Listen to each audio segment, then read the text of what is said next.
Selamat siang anak-anak, apa kabar kalian hari ini? Ibu harap kalian dalam keadaan baik-baik saja.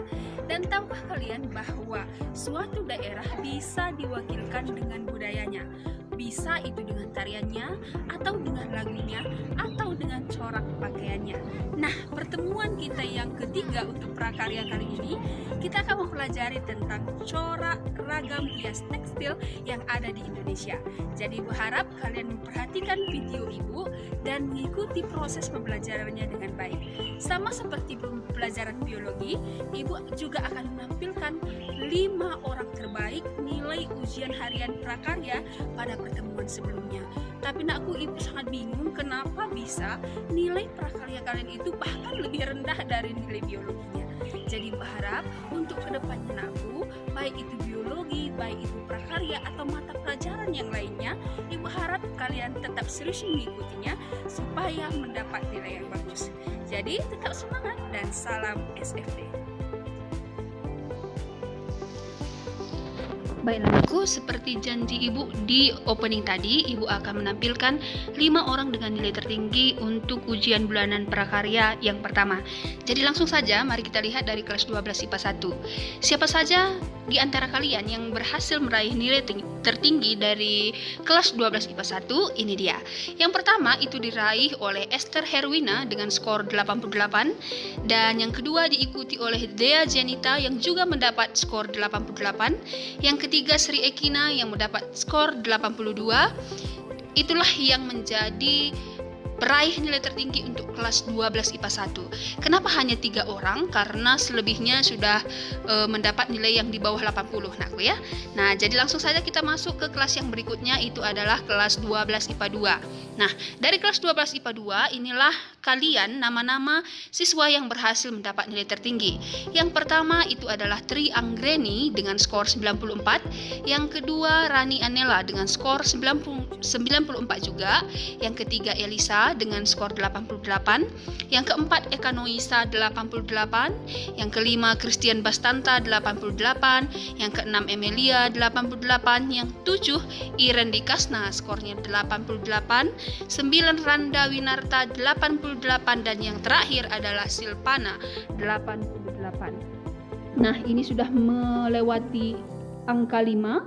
Itu karena yang mendapat skor 88 itu ada banyak orang. Nah, jadi inilah peraih nilai tertinggi dari kelas 12 IPA 1 dan kelas 12 IPA 2. Sekarang nakku lanjut kita ke kelas yang berikutnya, yaitu kelas 12 IPA 3. Siapa dia? Langsung saja. Yang pertama adalah Indah Anggreni dengan skor 94, yang kedua Rian Situkir skornya 88, yang ketiga Romayana 88, yang keempat Justin Tio skornya 88, yang kelima Bini Pasya skornya 88, yang keenam adalah Asti Erika juga mendapat skor 88.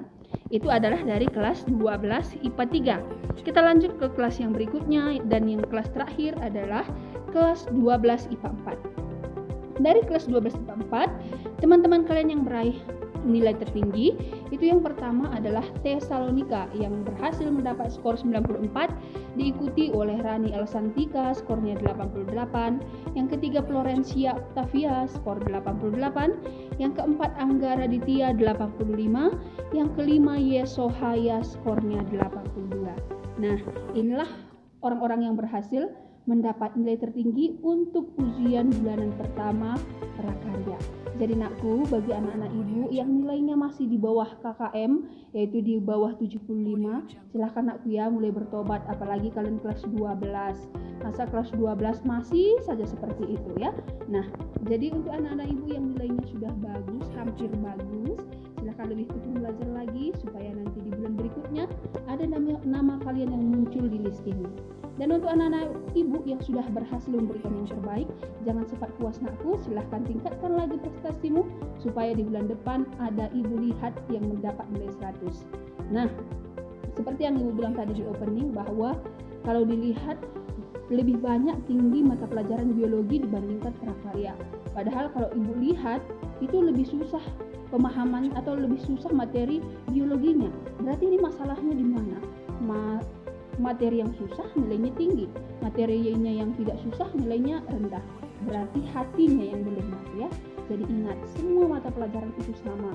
Bukan berarti biologi karena masuk SBMPTN nanti harus dipelajari lebih tekun, sedangkan prakarya yang tidak masuk ya udah nggak usah dipelajari. Bukan begitu nak ya.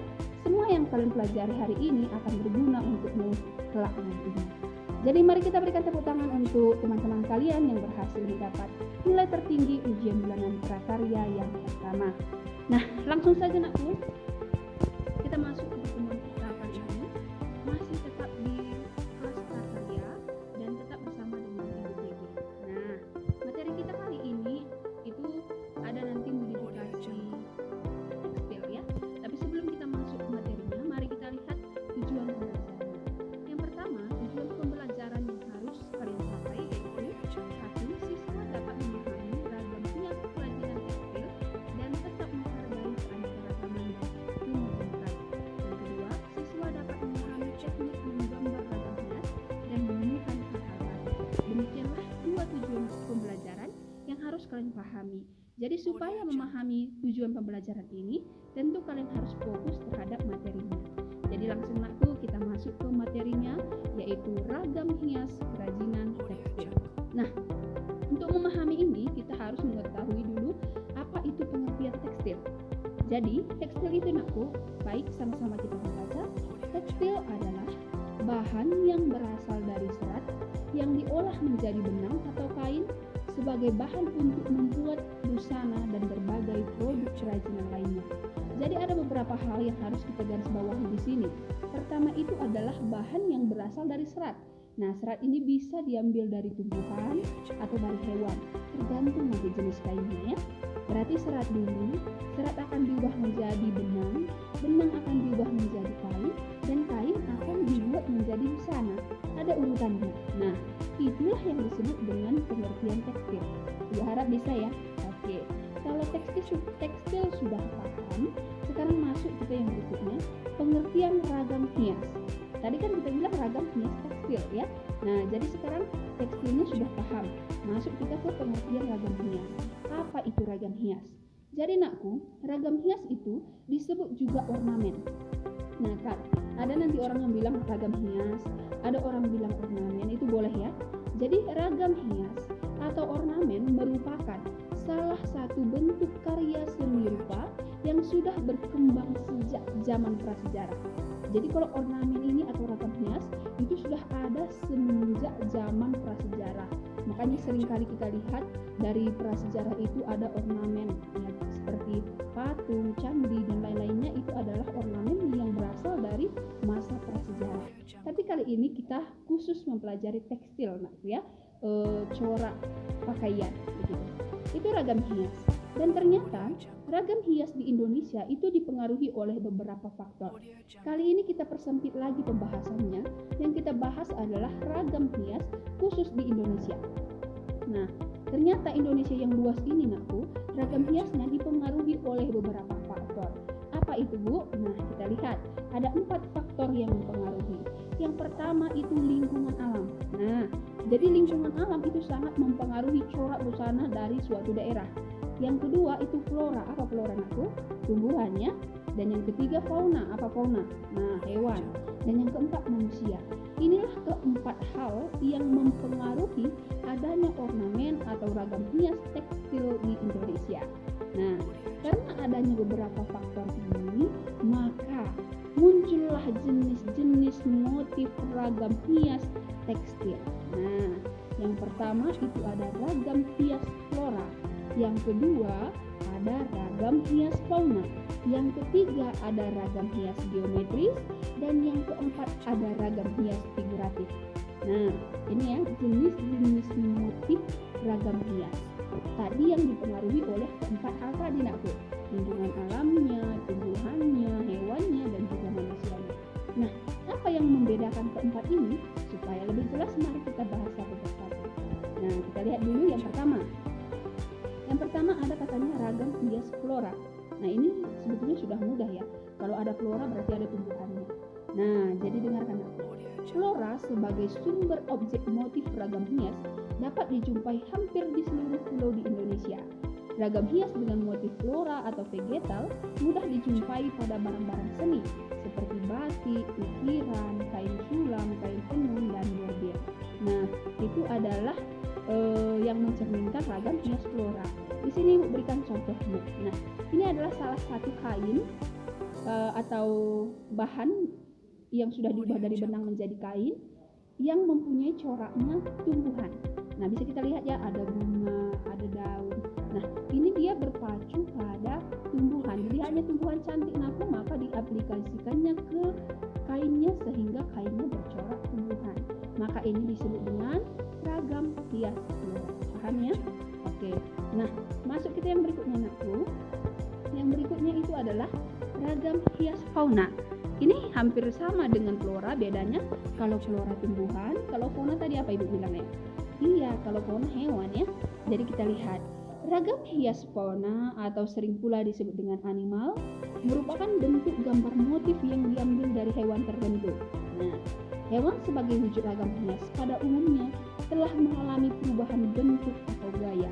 Jadi misalnya Ibu yang mau membuat ragam hias kain, Ibu kebetulan suka dengan burung cendrawasih begitu ya. Jadi Ibu membuat itu sebagai acuan, tapi tidak serta-merta mengambil seluruh bentuknya, Nakku. Bisa saja warnanya Ibu ubah, bisa saja bulunya Ibu perpanjang. Nah, seperti itu. Makanya dibilang kalau ragam hias fauna telah mengalami perubahan bentuk atau gaya. Nah, ini contohnya. Nah, salah satu kain dengan corak kupu-kupu. Nah, kalau kita lihat kupu-kupu ini asli seperti ini, nggak ada kita jumpai di dunia nyata. Nah, tapi ini tetap mengambil coraknya itu dengan berdasarkan si kupu-kupu yang sudah mengalami perubahan bentuk atau gaya. Bisa ya? Oke, Ibu harap sudah bisa. Ini ragam hias fauna. Nah, masuk kita yang ketiga. Yang ketiga itu ada namanya ragam hias geometris. Nah, geometris berarti berhubungan dengan bentuk lah ini ya, struktur gitu. Nah, sekarang kita lihat. Ragam hias geometris merupakan motif hias yang dikembangkan dari bentuk-bentuk geometris dan kemudian digayakan sesuai dengan selera dan imajinasi pembuatnya. Nah, jadi dia tidak ada objeknya langsung, tetapi bentuk-bentuk kemudian digayakan atau diimajinasikan oleh pembuatnya. Maksudnya gimana, Bu? Nah, ini dia contohnya. Nah, ini ya bentuknya, dan biasa bentuknya itu beraturan ya. Kalau geometris itu bentuknya disusun sedemikian rupa dan itu beraturan. Jadi ada pola tertentu yang tersusun dengan rapi. Itulah disebut dengan ragam hias geometris. Nah, bisa ya, pernah kalian lihat ini kain berbentuk seperti ini, Nakku? Pernah lah ya. Apalagi kalau misalnya kita lihat kain panjang atau kain batik orang tua kita, ini sering kita jumpai seperti ini. Nah, kalau kalian jumpa dengan kain seperti ini, maka ini termasuk ke dalam ragam hias geometris. Itu yang ketiga. Nah, yang berikutnya, Nakku, masuk kita ke ragam hias yang terakhir, yaitu ragam hias figuratif. Apa pula itu? Nah, kita lihat. Ragam hias figuratif merupakan bentuk ragam hias berupa objek manusia yang digambar dengan mendapatkan pengayaan bentuk. Ragam hias figuratif biasanya terdapat pada bahan tekstil maupun bahan kayu yang proses pembuatannya dapat dilakukan dengan cara menggambar. Nah, tadi kan kalau flora itu objeknya tumbuhan, kalau fauna objeknya hewan, kalau geografis itu adalah bentuk-bentuk yang terstruktur dengan pola yang rapi. Kemudian kalau ragam hias figuratif itu biasanya ada manusia di dalamnya, tetapi ditambah dengan bentuk-bentuk yang lain atau digayakan gitu ya, ditambah gayanya sehingga menarik. Nah, inilah contohnya yang Ibu berikan di hadapan kalian. Itu ada jenis kain yang di dalamnya terdapat ada corak manusia, maka itu disebut dengan ragam hias figuratif. Bisa ya, Nak ya? Nah, jadi Ibu harap kalian bisa memahami untuk keempat jenis ragam hias tersebut. Nah, untuk melihat pemahaman kalian, di sini kita melihat ada teknik menggambar ragam hias. Nah, jadi ternyata ketika kita mau menggambar itu ada beberapa teknik yang harus kita perhatikan. Yang pertama, aku perhatikan pola bentuk ragam hias yang akan digambar. Kalau misalnya kalian mencontoh dari buku yang lain, maka perhatikanlah bukunya. Tapi kalau misalnya kalian mengimajinasikannya sendiri, itu bayangkan dengan cara seksama ya. perhatikan, baru persiapkan alat dan media gambar. Setelah kalian sudah paham gambar apa yang mau kalian gambar, polanya bagaimana, jenis ragam hiasnya yang mana, maka mulailah kalian mempersiapkan alat dan media gambar. Kemudian tentukan ukuran pola gambar yang akan dibuat. Nah, jadi kalau misalnya mau 1 meter atau 2 meter itu juga harus ditentukan supaya nanti polanya bagus.